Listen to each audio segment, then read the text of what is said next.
Bismillahirrahmanirrahim. Assalamualaikum warahmatullahi wabarakatuh. Selamat siang anak-anak. Hari ini kita belajar bab 3, Allah mencintai orang yang suci, tentang istinja. Tujuan pembelajarannya adalah 1. Peserta didik mampu menjelaskan pengertian istinja. Yang kedua, peserta didik mampu menjelaskan tata cara istinja. Dan yang ketiga, peserta didik mampu mendemonstrasikan tata cara istinja. Sebelum kita mulai, marilah kita awali dengan membaca basmalah. Bismillahirrahmanirrahim. Ayo amati gambar berikut. Teman-teman, apa yang akan dilakukan anak di samping? Iya, dia akan masuk WC. Untuk apa? Bisa saja karena ingin buang air kecil atau pipis, atau bisa saja karena ingin buang air besar. Apakah pipis dan kotoran buang air besar itu najis? Tentu saja najis dan wajib kita sucikan. Bersuci setelah buang air kecil atau pipis dan buang air besar namanya istinja. Yuk kita belajar bagaimana cara istinja yang baik. Ayo membaca. Istinjak. Apa itu istinjak? Istinjak artinya membersihkan kotoran setelah buang air. Contohnya setelah pipis. Nizam membersihkan kotoran pipis dengan cara membasuh bagian yang terkena najis menggunakan air yang suci.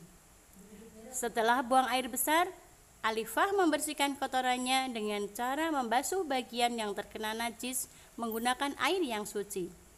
Istinjak lebih utama menggunakan air.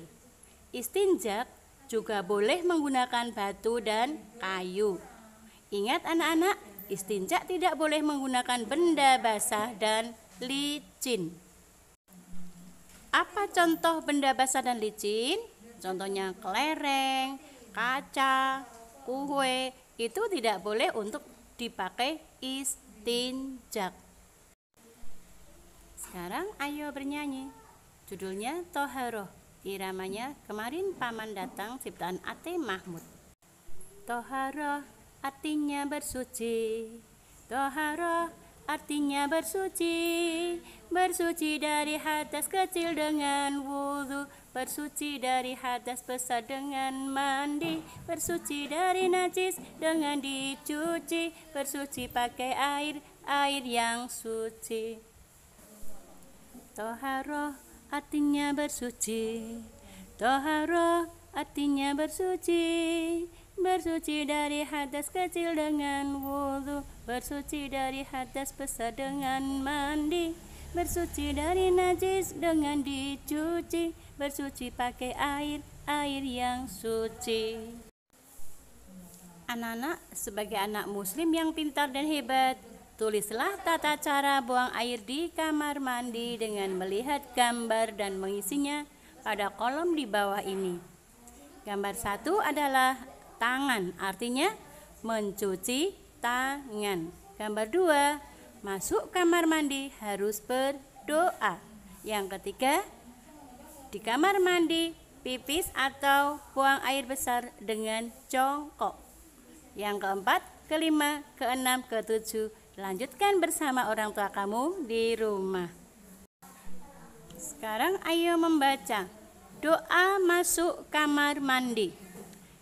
Allahumma inni a'udzubika minal khubuthi wal khaba'ith.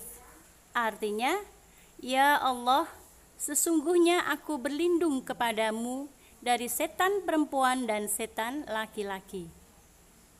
Berikutnya doa keluar kamar mandi.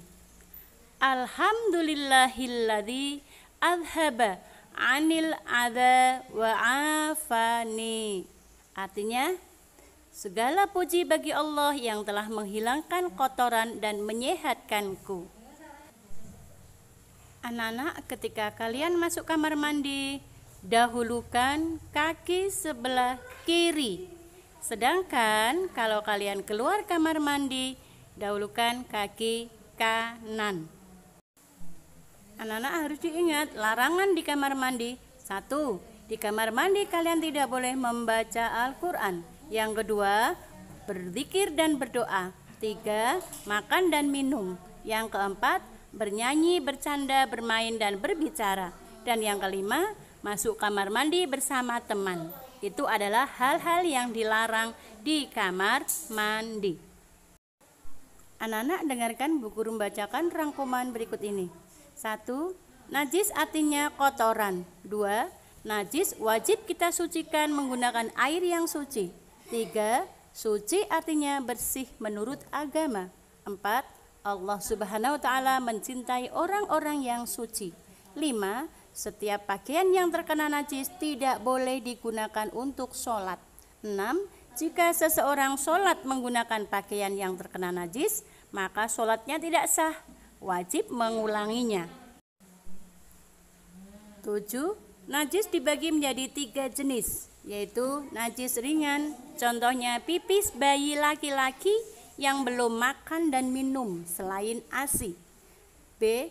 Najis sedang, contohnya darah, muntah-muntahan, kotoran burung dan lain sebagainya. C. Najis berat, contohnya air liur anjing dan babi. 8.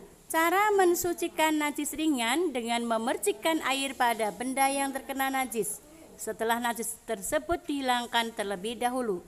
9. Cara mensucikan najis sedang dengan membasuhkan air pada benda yang terkena najis sampai rasa, warna, dan baunya hilang. 10. Cara mensucikan najis berat dengan membasuhkan air sebanyak 7 kali basuhan. Salah satunya dicampur dengan tanah. Itulah pelajaran fikih hari ini. Selamat belajar anak-anakku. Mari kita akhiri dengan baca hamdalah. Alhamdulillahirabbil alamin. Wassalamualaikum warahmatullahi wabarakatuh.